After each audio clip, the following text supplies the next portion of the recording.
Welcome to another episode of the Snap Fantasy Football Podcast, your weekly dose of news and advice that comes to your pocket every single Saturday.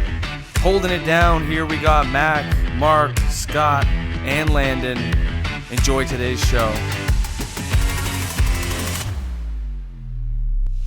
Hey, and welcome back to another episode of the Snap Fantasy Football Podcast.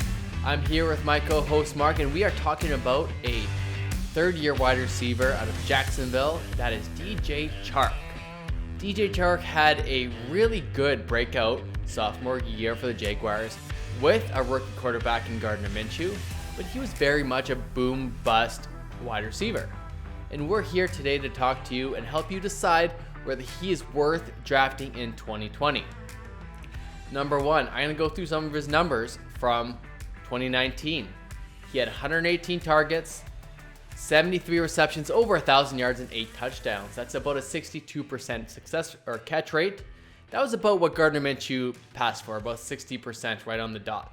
He averaged over 13.8 yards per reception, so he was a fairly deep catcher of the football.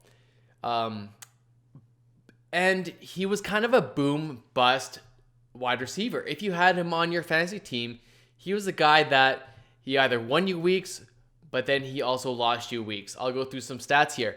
26.7%, he was a wide receiver one for your team, but that 46.7% of the time, he was a wide receiver 4 or worse.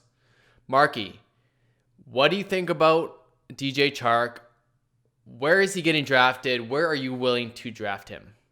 So right now, DJ Chark's ADP is 504, and I think that's very respectful given the year he had last year. But when I look at the names that are going before him and after him, frankly, he just doesn't stand out. And you know why, right? It's because he's on the Jaguars. I don't have all that much trust in the offensive scheme. I feel like they're going to be feeding the ball to Leonard Fournette, and I don't know how much stock I can invest in a team with a second-year quarterback in Gardner Minshew. Yes, he throws a pretty good deep ball, and fans certainly love him. But they hired Jay Gruden as an offensive coordinator, and I don't know if that'll be the move. I know that is the third offensive coordinator that Doug Marrone has hired in his 4 years in the organization. So if this one works, then I don't really know if I can trust the strategy behind it. But anyways, back to the good. I do love his metrics as a player. He is big. He's 6'3", 200 pounds, but he ran a 4.34 40 in his combine. That is super fast. And for someone with that frame, that is just insanely hard to cover. So when you think about that as well, he's got a pretty juicy schedule, especially to start the season off. So if you're looking for a player that will get some yards and take advantage of some easier matchups, they're going to be facing teams like the Colts, Titans, Dolphins, and Bengals in the first 4 weeks of the season. Those should be money in the bank for a player like Chark. Now, when I mentioned the players that were going before him, so he's at the 504 range. Right before him, we see guys like Stephon Diggs, DK Metcalf, Tyler Lockett. And as we've mentioned before on this podcast, we love those Seahawks receivers. I personally don't know if I would go into Diggs here. It would be pretty tight between Diggs and Chark for me. But then if you look a little later, you see guys like Debo, Odell Beckham, Robert Woods, AJ Green, Terry McLaurin, Juju Smith-Schuster. Those guys that you can get slightly later than Chark, I would be more slanting towards that. What do you think, Lando? I'm really torn on Chark. He's unequivocally the number one wide receiver in his offense. We love Laviska Shenault. He reminds me of a young, raw A.J. Brown. I mean, young and you know what I mean. I know what you mean. But he's a guy that he's very explosive. He's a big-bodied as well, but it's going to take some time. And for a quarterback like Gardner Minshew, that should take a step forward this year, and that's going to be the deciding factor. If you think Minshew could have a potential second-year bump, You could increase his completion percentage. You can maybe make him a little more accurate. He could be more confident in the pocket. Then I could see DJ Chark getting into that really firm wide receiver 2 market for you. And we know he's got wide receiver 1 upside. His first game against Kansas City, he went 4 for 4 for like 164 yards and a touchdown, or 134 yards and a touchdown. Absolutely crazy. There's a small list of wide receivers that have that range of outcomes in their game. And so if you take Chark, you go running back, 3 wide receivers.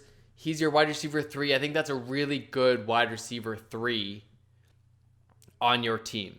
For sure. And I feel like with any Jaguars player, aside from Leonard Fournette, you're not going to be sleeping that great at night. It's a dice roll no matter what. But also with this guy, you know that he's going to be commanding such a high volume of the pass here in Jacksonville. And I'm not really looking at guys like D.D. Westbrook, Chris Conley, or even Chenault to be too much of a threat to especially Chark in end zone situations. I feel like he is going to be the one receiving those targets. And if you're going to roll the dice on any receiver on this team, it better be DJ Chark. But at the same time, I do find him still a little overvalued. What do you have to say about that? That's tough. I think he is a little bit overvalued. I've got him projected for still over 1,000 yards this season. His receptions are going to go up around 84 receptions, maybe 84 yards. And if he gets 7 or 8 touchdowns, he's going to be super valuable. He could finish above, potentially, Odell Beckham. Depends how bullish you are on him. What I like about Chark is he ran the slant route about 82% of the time. He caught the ball over 70% of the time when he ran that route. And that's great for a guy like Gardner Minshew. That really good timing, short route. And Chark has the speed to take you to the house. So that's kind of where he's maybe safer than perceived for 2020, as long as he gets those high value, high percentage routes in any kind of half PPR, full PPR league. But I don't feel cozy, like you said, Mark, taking him ahead of guys like Odell and Robert Woods. Even Terry McLaurin. We did a video on him last week. If you haven't checked that out, please do. And even Juju Smith-Schuster. People are so down on Juju this year, but he has the potential, again, to be that top-end, top 5 wide receiver with Big Ben back. It's the Gardner Minshew effect. What's he going to do? That's tough for me. I'd be happy taking Chark in the mid to late 5th round. That early 5th round pick is a little bit dicey for me. Yep, and I'm in the same boat too. I think a really interesting comparison would be like Juju Smith-Schuster, for example. I just think statistically they're likely to come out pretty neck and neck. But when you look at guys like Terry McLaurin, I think I would rather have Terry, just talent-wise, and for what he was able to prove last year, his role on the team. Odell Beckham, I would 100% of the time take before DJ Chark. But yeah, I think when you're drafting for someone like DJ Chark, you know that he has got that touchdown upside as well. So frankly, by definition, DJ Chark looks like a boomer bust player if you go through his game logs. Okay, so last year he had, he had half the games, or 7 of his games were 16 PPR points or better. And then the remaining games were 10 or less. So it's kind of a, by definition, boom or bust. But that's what you're getting into with him. And frankly, he is talented, and he will make tight catches, and he will beat his man.